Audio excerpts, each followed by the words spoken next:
বন্ধুরা, ইংল্যান্ডের বিরুদ্ধে তৃতীয় টি-20 ম্যাচ ইন্ডিয়া 26 রানে হেরেছে।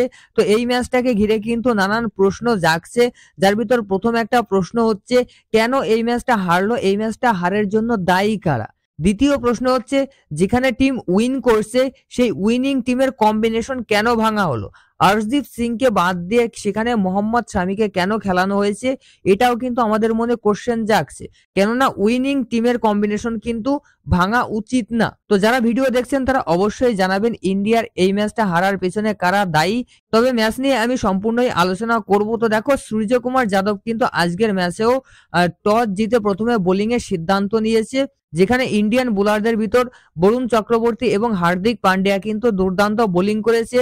তবে আজকে কিন্তু প্লেইং ইলেভেনে একটা চেঞ্জ হয়েছে, সেটা হচ্ছে অর্শদীপ সিংকে বাদ দিয়ে সেখানে কিন্তু মোহাম্মদ শামিকে খেলানো হয়েছে, যেখানে মোহাম্মদ শামি কিন্তু 3 ওভার বল করে 25 রান দিয়েছে এবং কোনো উইকেট পায়নি, যেখানে তার ইকোনমি হচ্ছে 8.3। তো দেখো, মোহাম্মদ শামি অনেকদিন পরে ইন্টারন্যাশনাল ক্রিকেটে কামব্যাক করেছে। প্রথম ম্যাচটা দিয়ে তাকে কিন্তু বিচার করা যাবে না, আরো কয়েকটা ম্যাচ কিন্তু সে খেলবে, তারপরে কিন্তু তার ছন্দে ফিরবে। তবে এই ম্যাচে বরুণ চক্রবর্তী যেরকম ভাবে বোলিং করেছে, ইংল্যান্ডের মিডিল অর্ডার কিন্তু একদম তছনছ করে দিয়েছে। তারপরেও ইন্ডিয়া ম্যাচটা হেরে গিয়েছে। বরুণ চক্রবর্তী 5 উইকেট নিয়েছে মাত্র 24 রান দিয়ে। তার সঙ্গে হার্দিক পান্ডিয়া 33 রান দিয়ে 2টো উইকেট নিয়েছে।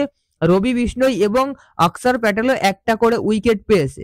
তবে আপনি যদি খেয়াল করে দেখেন, রবি বিষ্ণই কিন্তু প্রচুর রান দিয়েছে, মানে রবি বিষ্ণুর ইকোনমিটা কিন্তু খুবই হাই ছিল এই ম্যাচটায়। তো প্রথম দুটো ম্যাচে ভালো করলেও এই ম্যাচটাই কিন্তু রবি বিষ্ণুর ইকোনমি খুবই হাই ছিল।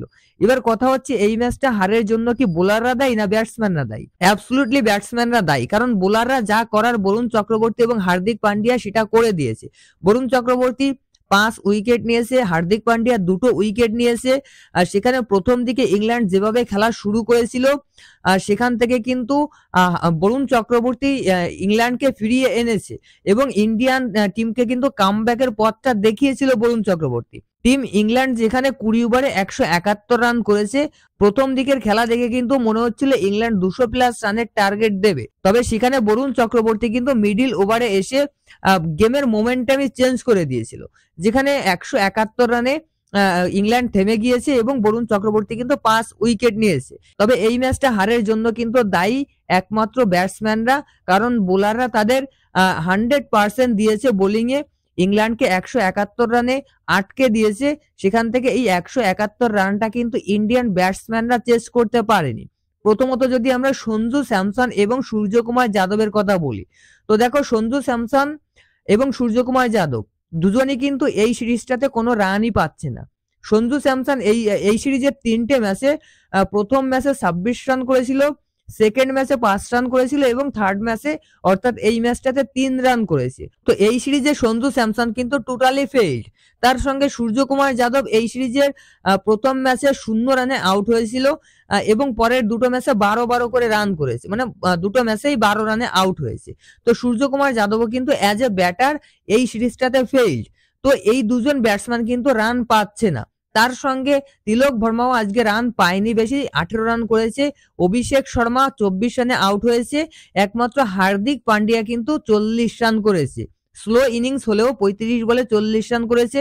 যেহেতু আদার ইন্ডিয়ার ব্যাটসম্যান আউট হয়ে যাচ্ছিল, সেখানে হার্দিকের আর কিছু করার ছিল না, তাকে ধরে খেলতেই হচ্ছিল। তো এখানে কিন্তু টোটালি কয়েকজন ব্যাটসম্যানের জন্যই আমরা ম্যাচটা হেরেছি। অক্ষর প্যাটেল 15 রান করেছে, ধ্রুব জুরেল রান করতে পারেনি, আগের ম্যাচেও রান পায়নি, এই ম্যাচেও রান পায়নি। দেখি পরের ম্যাচে অন্য কাউকে খেলানো হয় কিনা, নাকি ধ্রুব জুরেলকেই খেলানো হবে। ধ্রুব জুরেলকে আমার স্পেশালি কিন্তু টেস্টেই ভালো লাগে, টি-20তে খুব একটা ইফেক্ট কিন্তু এখনো ধ্রুব জুরেল ফেলতে পারেনি। তো দেখো, ইংল্যান্ড ম্যাচটা জিতেছে। 172 রানের টার্গেট দিয়েছিল ইন্ডিয়াকে, সেখানে ইন্ডিয়া 145 রান করতে পেরেছে 9 উইকেটের বিনিময়ে 20 ওভারে। ইংল্যান্ড কিন্তু 26 রানে ম্যাচটা জিতেছে। এখনো কিন্তু ইংল্যান্ডের সিরিজ জয়ের সম্ভাবনা আছে, তবে আমি 100% জানি ইন্ডিয়া কিন্তু ইংল্যান্ডকে সিরিজ জিততে দেবে না। বাকি দুটো ম্যাচ আছে, বাকি দুটো টি-20 ম্যাচই কিন্তু ইন্ডিয়া জিতবে। আর আপনারা অবশ্যই কমেন্টে জানাবেন এই ম্যাচটা হারের কারণ কি, কারা এই ম্যাচটা হারের জন্য দায়ী।